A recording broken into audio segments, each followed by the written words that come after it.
12:15. Good afternoon, everyone. I'm Deb Troca with the Indiana Cooperative Development Center, and I'd like to thank all of you for joining us for the 2023 Indiana Farmers Market Forum. And this is the last session of the day. I hope that you've enjoyed the sessions. I've been with you all day, and I can say there's been a lot of wonderful information shared, so thank you for joining us. Just want to remind everyone to stay muted during the presentations. We do want your participation, so if you have questions, please drop it into the chat, and we'll have time for Q&A at the end. Keep an eye on the chat, because at some point Christina will drop in the link for the evaluation survey. We do ask you to take a couple of minutes to complete that, because we really do pay attention to those as we plan for the forum for 2024. So this afternoon we have two speakers from the if I could find the right day here we go. The People's Cooperative Market in Bloomington, Lauren McCalister and Brandi Williams. So Lauren is a farmer rancher at the 3 Flock Farm in Monroe County, stewarding 25 acres with the intention of providing Indiana with grass-fed lamb, raw wool, and mushrooms. And Brandi is an expanding urban farmer in Bloomington, specializing in the optimization of small space vertical urban growing. Brandi's farm produces a variety of vegetables, herbs, eggs, and value-added goods for her business, primarily Inspired Eats, and also to sell at the People's Cooperative Market. Both of these ladies work in cooperation with the People's Cooperative Market, striving to work towards intersectional anti-racism, create space for food justice work, create meaningful collaborations, build equity, cultivate liberation, and ensure access to the local food, art, and education. And I will drop a link to their market in the chat. So I believe Lauren is going to lead us off. So the floor is yours. Happy Black History Month, everybody. You can clap. Go ahead. Get excited. It's a big deal. People's Cooperative Market is thrilled for the platform, the ability to speak out, especially during this month of the year, to highlight our work. I'll begin with a quote from 1940. We believe that the most important single factor in our progress in Gary, yes, Gary, Indiana, so far has been our educational programming. We realized from the beginning that if a cooperative business was going to help our people in a large way, they must study its fundamental philosophy, ideals, and history. And so the CSA model is Black history. That's part of the beautiful fabric that makes this land where we are now and the work that we're doing now significant and historic. So we'll get started. People's Cooperative Market has been and remains more than a market. We strive, as we've said, for intersectional anti-racism for our vendors and our community.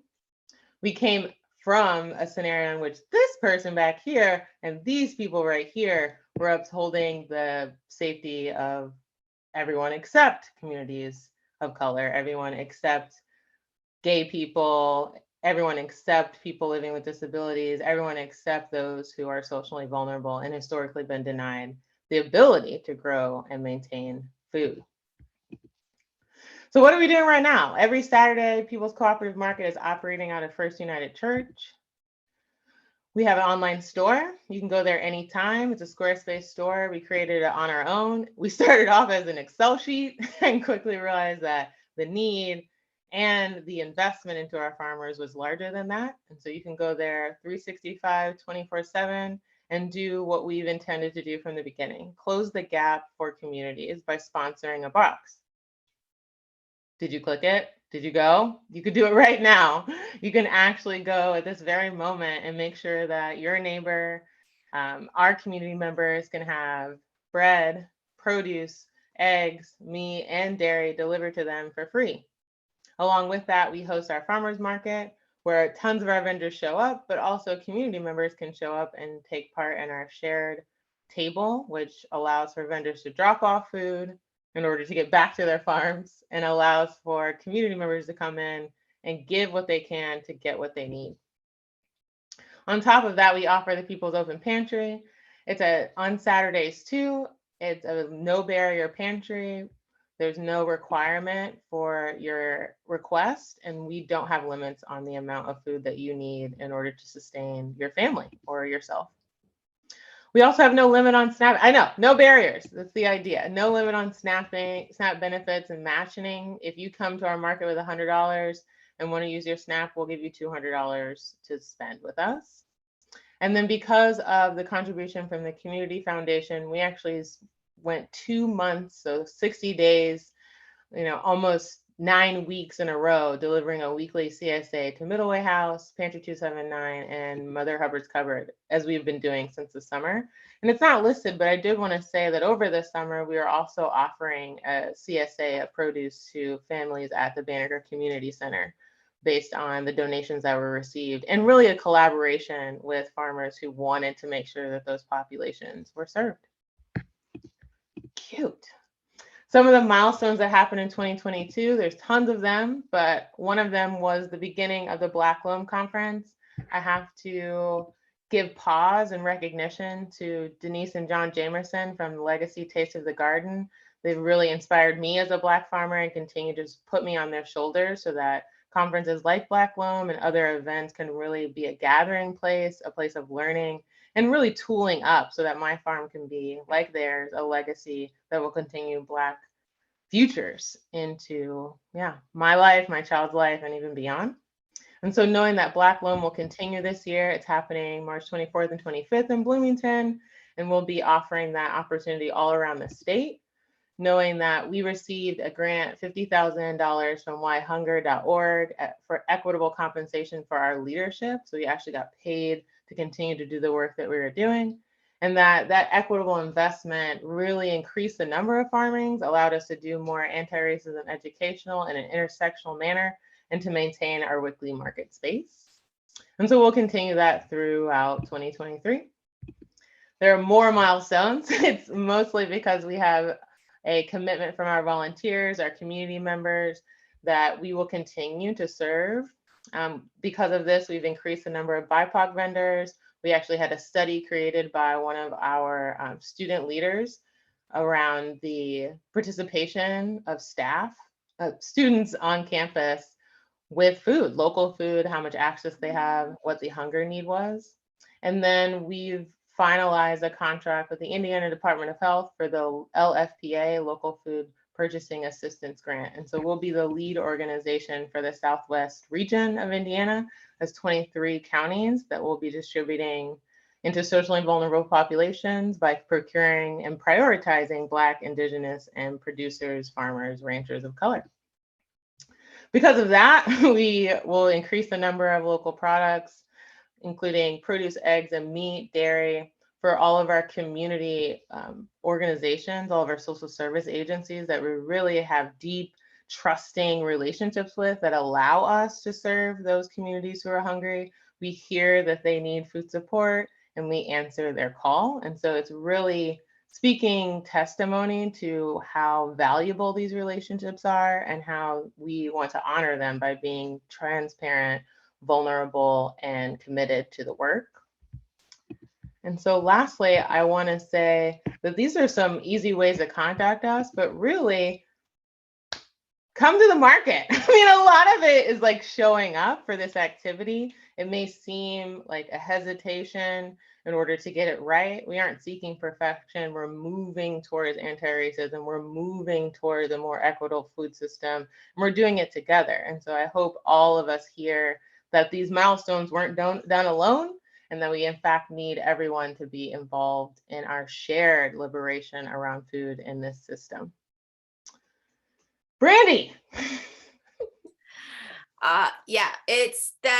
There's not much to follow. Lauren is brilliant in the way she presents our work and all of the milestones. That's the first time I've seen them listed all together. And so I celebrate People's Market. Lauren said it's not just Lauren and I, it is a complete volunteer run organization that so there's a web of community members, from farmers to vendors to, just people who want to support the work we're doing. And we build those strong, lasting relationships. So we have volunteers who have been with us since our inception, and we're going into our 4th season, which is incredible to me. And we've really just to echo Lauren, as far as like the foundation that we have created in almost 4 seasons has allowed us to really step into this new space, this bigger space of addressing equity within our local food systems through the LFPA grant. So that is something that I'm really excited about. And I think I'm really proud that People's Market, was ready at that moment. And that we had already put the work in to really establish the framework to allow us to take that on. And just was affirming in the sense that, when you look at the local food system through an intersectional anti-racist lens, you have a tendency to do more and approach it differently. And because we did that in the beginning, again, we were ready to step into this larger space and make an even larger impact in our local community and in the entire Southwest region of Indiana, so, and then the last thing I would just say is, when I think of People's Market, the biggest thing I always like for people to take away is the word access. What does access mean to you when it comes to local nutrient dense food? And that's what People's Market has remarkably done, is remove so many barriers at so many different levels, so that we're making sure that all of our community members are getting access to that food. So I just think we've done a brilliant job, from our on the ground market to our online store, where people can, get sponsored food. We have our POP, People's Open Pantry, no barrier pantry. So no questions asked, you come and get what you need. And we keep just pushing ourselves to ask, how do we continue to remove any other barriers to fresh, local, nutrient dense food? Because that's really where the equity's at. We all deserve that access. So yeah. There's a question in the chat about how we're funded. So we began funding opportunities from our community. So we began around 2020. That was our first season that was planned before the pandemic hit. And so we were the first farmers market locally that was online. Therefore, we were offering a service, a contactless pickup for free. There was an opportunity for delivery of our sponsored boxes for free. So people really bought into the idea of meeting basic needs for other hungry Hoosiers. So it was easy in the beginning for people to donate to us, for farmers to ask what they can do to help, and to show up in a real concrete and committed way. And as that funding has waned, we've actually leaned into grant writing. We received a $50,000 unrestricted fund. I'm going to say it again.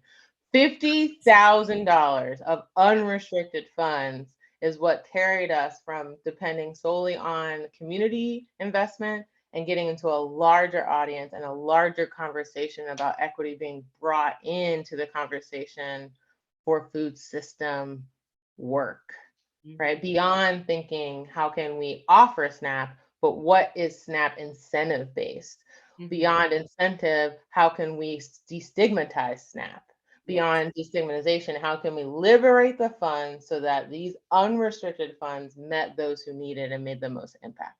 And so that funding change is really due to our committee meeting every week, sometimes more than that, for many, many hours, and thinking of creative ways for us to put together enough funding so that our community, when they ask, when they're vulnerable enough to ask, that we can answer with a full basket experience. Yeah. Not just produce, not just eggs, not just bread, but actually a well-rounded, nutrient-dense meal experience based on individual and family size of their determination. Oh, do we have sponsorship? We don't have sponsorships yet. We're very interested in those and how we can cooperate with other agencies and organizations whose mission, values, and goals are aligned with us. And I encourage everyone on this call, there's 75 people. I encourage us all to go to our website and look at those mission, values, and goals and really hone in on how your organization, even assess how your organization falls in alignment or out of alignment with those mission values and goals so that we can do the most impactful work together. And like I began the presentation with, the cooperative supported agriculture is really how we're reframing the concept that this was something created by Black people. This is something that Indigenous and producers and farmers and ranchers of colors benefit from. And how can we wrap around that work instead of centering ourselves in it? How can we turn over some of the shared authority and the trust to communities to know what they need, how much they need, and how often? And that really establishes a level of fortitude on both sides and resilience. We are not a 501c3. We are fiscally sponsored by the Bloomington Farm Policy Council. I did it. Yes. Yeah, so they work hard to make sure we can continue to get those grant funds and get those grant dollars whenever a 501c3 is necessary. Oh, the CSA is everything. That's why I keep bringing it up. That's why I keep talking about it. That's why I'm saying CSA. That's why I'm reiterating not only to you, but also to Indiana Department of Health, the USDA, the impact for not just socially disadvantaged farmers, but prioritized producers, including Black, Indigenous producers, ranchers of color. Getting paid up front is the best path for small farmers. We are going to offer contracts to farmers in People's Cooperative Market so that they can bring food to socially vulnerable populations. And we're doing that with the CSA model. So prepaid contracts allow for smaller farmers not only to maintain the community work they're already doing, but also to expand it, to create an engagement, sometimes employment. And really, one of the things that we say a lot in People's Market is abundance. Erasure is based in scarcity. And we're moving away from erasing the parts of our history that make us uncomfortable, and in fact, embracing the parts of our history that give us direction. And so again, because we work with Legacy, because we work with Human Agriculture Cooperative, because other farmers of color have stepped forward in their leadership and been able to support us and show up for us, we're able to see how the entire system can benefit from cooperative supported agriculture. Being a cooperative is a legal entity, and so that allows us to have more of a hold or more of a maintenance of our financial gains as we use the cooperative principles. Oh, that's a great question. So the membership fee is a sliding scale. It's from $5 to $30. You can pay $5 one week, $10 the next week. It's really up to you. And that's really the heart of People's Market, knowing that you can come as you are, not only as a vendor, but as a consumer. And we're able to match the needs that you request, either with grant funding, individual funds, right? So money from foundations, money from individuals, but also a lot of this grant writing possibility that's coming from our state contract. I see how many members participate in the CSA.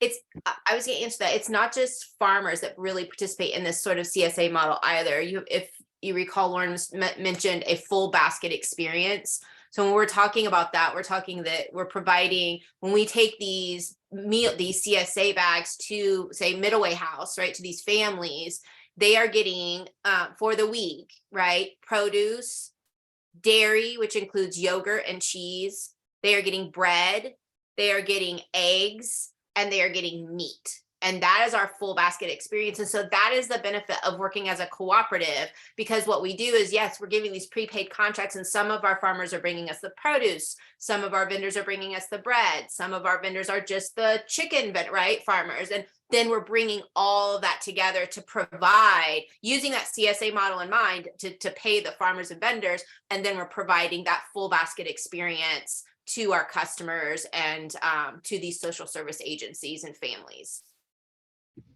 So every week people sponsor boxes. So we've seen people pretty much every week sponsor 1 or 2 boxes. But again, at the beginning, it was all that way. Right. So we were there's matching always almost 1 for 1 at the beginning, but that's as we were in the height of the pandemic. And so as with a lot of, agencies that count on donations and sponsorships, those have waned tremendously. And so one of the questions is, how are you funding the prepaid contracts model? We have shared authority with LFPA. So Indiana Department of Health really worked with us to create a contract that demonstrated that we can, in fact, give contracts ahead of schedule, ahead of their delivery, in order to prioritize Black, Indigenous, and producers of color. Because normally the USDA, especially for socially disadvantaged producers, give 50% up front. So we utilized that model and said, how does cooperative supported agriculture differ? Cooperative supported agriculture would include all of it up front, so that there is no barrier, there's no restriction to the ability for Black, Indigenous, and producers of color to maximize, maintain, and expand their engagement with their community. Are there more questions, Brandi? Did we answer how many purchase or receive CSAs? So the number of CSA received in 2022, well, we gave out $87,000 worth of sponsored food. So if that would to be think about the number of boxes, a box is around $75 each. If that gives you an idea of how many boxes were requested. And some people are asking for tons of eggs and a little bit of cheese, and the next week they're asking for meat, but that's the average price of the box. And so when we submitted our grant for Community Foundation, that's exactly what we asked for, a $75 average box that Midway House residents, New Hope for Families residents, and then Pantry 279 could request from us, and we would pay the farmer the price that the farmer asks. Every time. Yeah, there's no bidding for a contract either. That's not how this works. It is whatever we really are trying to get to the truth of what the cost of food is and what the cost it is to feed even families every week. So that's what that most CSAs are not $75 a week, right? But that is, we find that to be the minimum of what it needs to be for a family to truly eat local nutrient dense throughout their week, clear down to us brainstorming and decide, figuring out, okay, a whole thing of yogurt, right? There's your breakfast for how many days, a block of cheese, there's a grilled cheese with your so we are very meticulous about drilling down on these things so that we're making sure that we're sustaining people and really meeting their needs, and not just kind of this false meeting of the need, that we can all sort of congratulate each other and feel good about. And I think especially with produce, because there are lots of conversations around healthy food, unhealthy food, and we really think about culturally competent food, right? So what are the foods that communities are requesting from us, and how can we use local products in those foods? So thinking about ways in which local already makes it more nutrient dense just by definition. Instead of judging the expectations or the choices of our consumers, we're asking, how can we meet that with a nutrient dense alternative or substitute in some ways? And so I think that when we try and hear from our social service agencies who are actually in direct relationship, we again give some dignity and anonymity to folks asking for support, so that they don't have to go online to our website every week, but in fact, there's an advocacy happening between us and the social service agency, because they then can let us know what they're cooking in shared meals, what people want individually, and how both of those things actually create a food security for the communities who are the most socially vulnerable. For us to pass out food for local food purchasing assistance grant, we actually created a standard deviation that found out, there are Black and Indigenous and farmers of color. So write that down, we exist.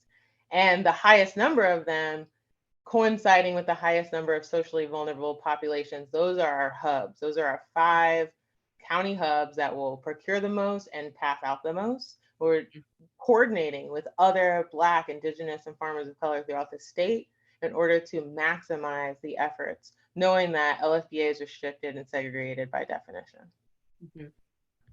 There's a question, do you try to match people's needs with what the producers grow? Our producers do, I'll tell you that. They do. They keep asking. They respond. Yeah. We When get feedback we get feedback, for example, from Middle Way House. We just had that's the most recent feedback about what families need and want, and how do we work with our farmers so that they can maximize what they have. And one of the points of that she was making was that a lot of these families do enjoy frozen vegetables as well, right? So we have some of our farmers who are like, they can't get rid of their frozen vegetables. They're stacked up. We've had many donate their frozen vegetables. And now we have, you know, and frozen vegetables can be just as nutrient dense or nutrient dense in and of themselves. So there's nothing wrong with that consumption. And so now we're working with our farmers with the feedback of, well, here's what some of those families specifically in the frozen vegetable area would like to see. And our farmers, of course, respond to that need. So there is so much collaboration happening. I know I've never been a part of so much collaboration from the consumer end to the social service end to our organization and the farmer. Like, it really is a closed loop situation, you know, and we are all working hand in hand with one another. And I think it speaks to the upfront investment. So when we were aware and then confronted with not only institutional white supremacy, but the actors, Nazis, at our farmers market, we didn't know what repair looked like. Mm-hmm. And so I think throughout this process, we started to understand that upfront investment in communities of color, subsidizing the consumer without restriction, and investing and centering community agencies like People's Cooperative Market is a way for repair. Harm can be mitigated. There can be something done when people are harmed, especially communities of color. And it has a lot to do with reallocating and reframing what impact and shared authority look like. And I have to shout out to all of our partner organizations who believe us and trust us and continue to know that we are working in their interests, not only our own, with the farmers. We advocate for the farmers getting the price that they ask for, and we're advocating for the consumers to get the foods that they find familiar, mm-hmm. that they desire, and that are fulfilling. Mm-hmm.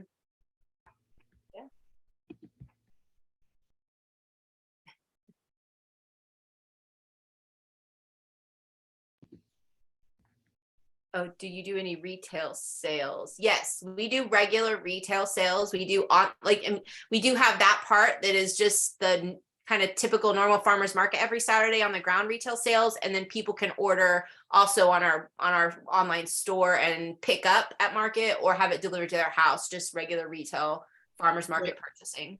And that's the best part, because you can go and buy for yourself and then immediately sponsor a box. Yeah. Oh, I see the question too. What size staff do you have?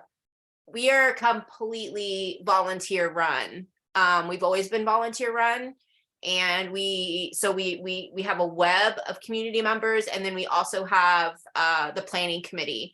And I'm not sure how many of us are on there at the moment, but so that's it's a flat structure, right? It's not a hierarchical structure, so it's really a flat structure across the board with the planning committee members as well as with our volunteers. It's a community collaborative, cooperative endeavor. I think one of the questions is how many vendors. I think it just fluctuates.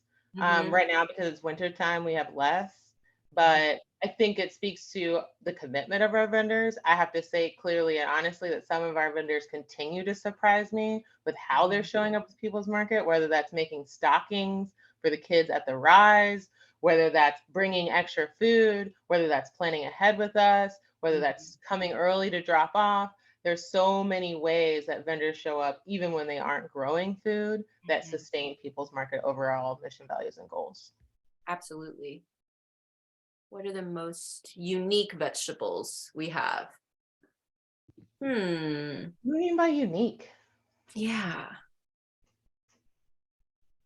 We had hibiscus. Culturally. Yeah, the hibiscus leaves were really, I grew okra myself. Mm-hmm. Long beans. Mm-hmm.